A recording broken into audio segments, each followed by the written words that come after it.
Hi, everybody. Welcome to the QB School. I am JT O'Sullivan. Today, Carson Strong taking on Kansas State. Fired up. Let's dive into it. Welcome to the QB School.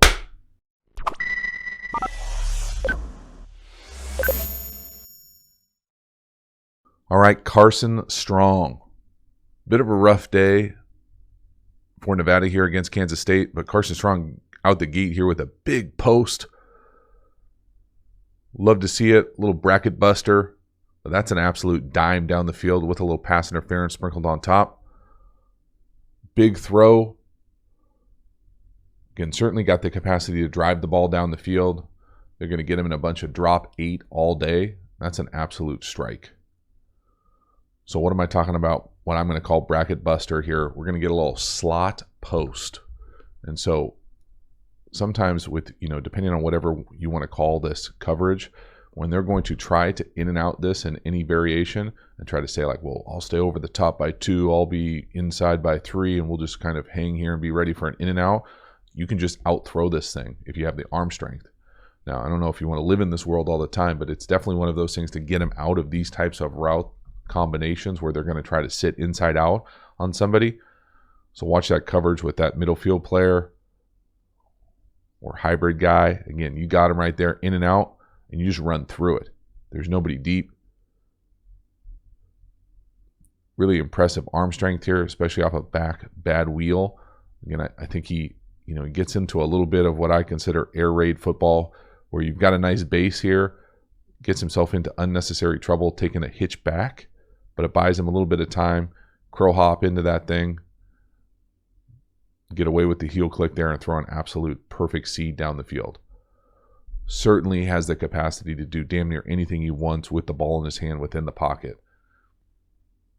Big play fake. Again, no rush, drop 8. You got all sorts of time. And again, if you can stretch the field vertically with that type of arm, you can out throw some of those bracket in and out coverages. But it gets himself into a little bit of trouble here for a few different reasons. Late pick to the crosser. Now again, this is where it comes into the weeds for me, as far as you can see my bias. Obviously, I'm going to be biased to the quarterback. But late picks, any variation of down the middle, bad things can happen. I actually don't dislike this throw as much as I thought I would. I think it's there. I think the guy slips. But the guy who makes this play for me, the corner, this is one of those things where, again, I don't pretend to be certified, but I can tell you that in most offenses, this would be the fault of the wide receiver. And it would be this wide receiver right here. So that the pick ends up coming here, and this corner basically is able to stay out over the top of this and then just fall into it. Now, yes, he falls. Yes, we're trying to throw it late down the middle, back shoulder on a crosser. Maybe not where we want to live. But for me, not knowing the intricacies of this system, this effort, if this is either a fallout where you can't get on top of this guy so that the offense allows you to kind of settle or run like a hinge comeback type thing, fallout, most offenses, specifically in the league, are going to ask this guy to run a clear. That means run as fast as he possibly can, the hell out of there, so that we have this whole space to be able to come up here and attack this area of the field. So just watch, first let's watch the wide receiver up top and this corner, just to kind of see, to be able to, again, not going to take the blame away from Strong here, but just to understand, hey, that window is tighter than it should be. So again, look at the effort from the wide receiver up top. Now, is that a fallout or is that jogging? I'll let their wide receiver room decide. To me, I don't love it, and I would be pissed if I was the quarterback. So because of that effort, because of that route, that corner is there. So if that corner is there, we can't make this throw. Back shoulder on a crosser, guy slips. Unfortunate. But again, for me, I think it's important to at least try to unpack why some of these picks happen. Is it a bad read? Is it a combination of the offensive architecture, the system? He's certainly staring at this guy, probably too long.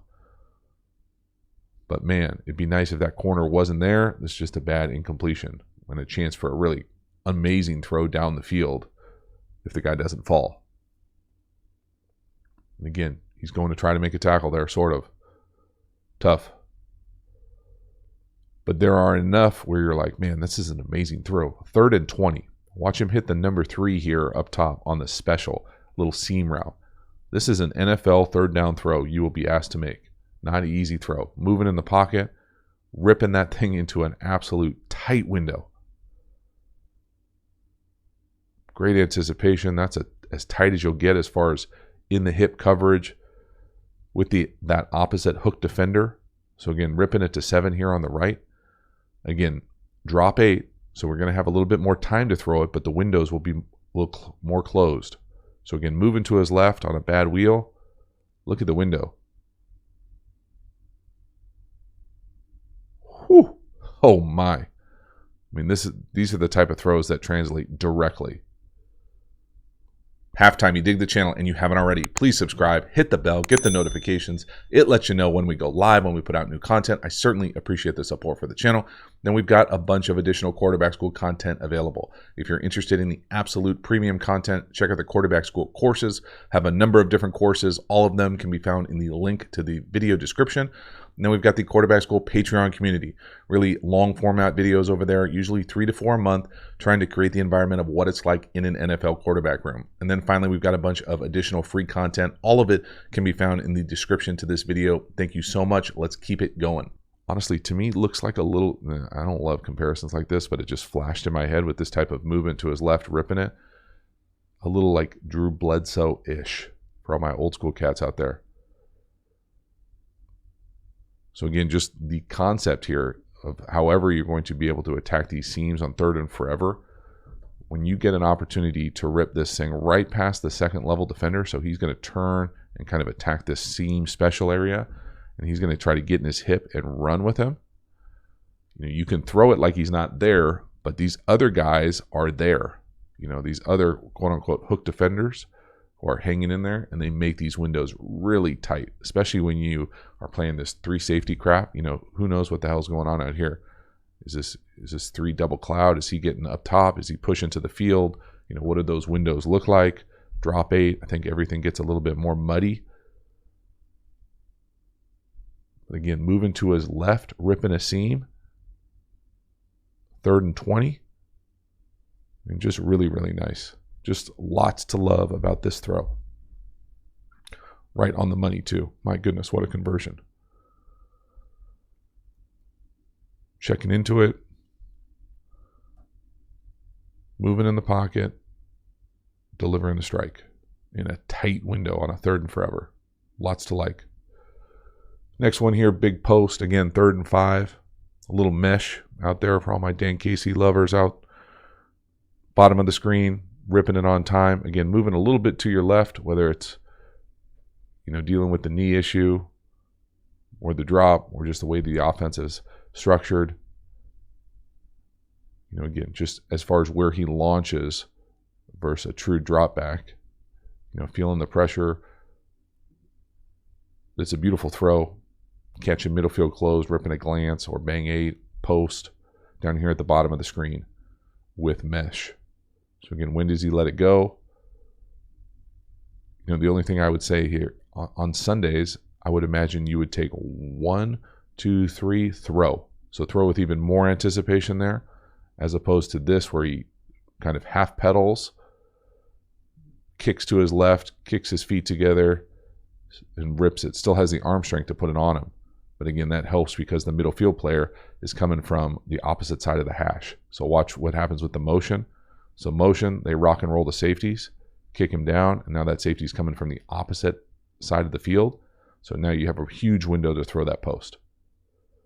So again, I think it could be cleaner, but that's still a really impressive touchdown throw, something that you'll see this type of action on Sundays. You're just polished up when you get out of that kind of footwork world where you have that type of freedom versus precision. And then the last one here, just a little bit of touch. Moving to your left again, trying to show the full catalog of throws. Again, not a whole lot of examples of this game of things that went their way, but I love this ability. To me, question marks for him is just health. Can he move? But he can move in the pocket. Look at this subtle. I mean, that's beautiful, right? That looks like a quarterback clinic tape. Dip and rip, little touch, catch it twice. Really nice job. I just love seeing this kind of subtle pocket movement where you're still able to throw the ball and keep your eyes down the field. So it's not there immediately. Nice little touch on the runner on the shallow coming all the way across. But these types of pocket movements, I think, translate to Sunday really well. So up, boop.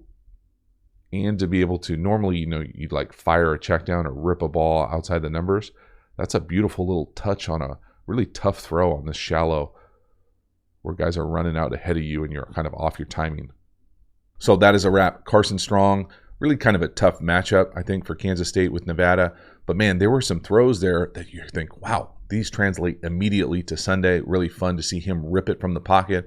I still think for whatever reason, I don't think it's a secret that the knee, that something's bothering him lower half wise. What that looks like health wise will probably be the biggest thing for Carson Strong and where he ends up in the NFL draft. But as far as his ability to spin it, drive it down the field, lots to like. Let me know what you want to see next. Thank you so much for hanging to the end. I will see you next time. Have a good one.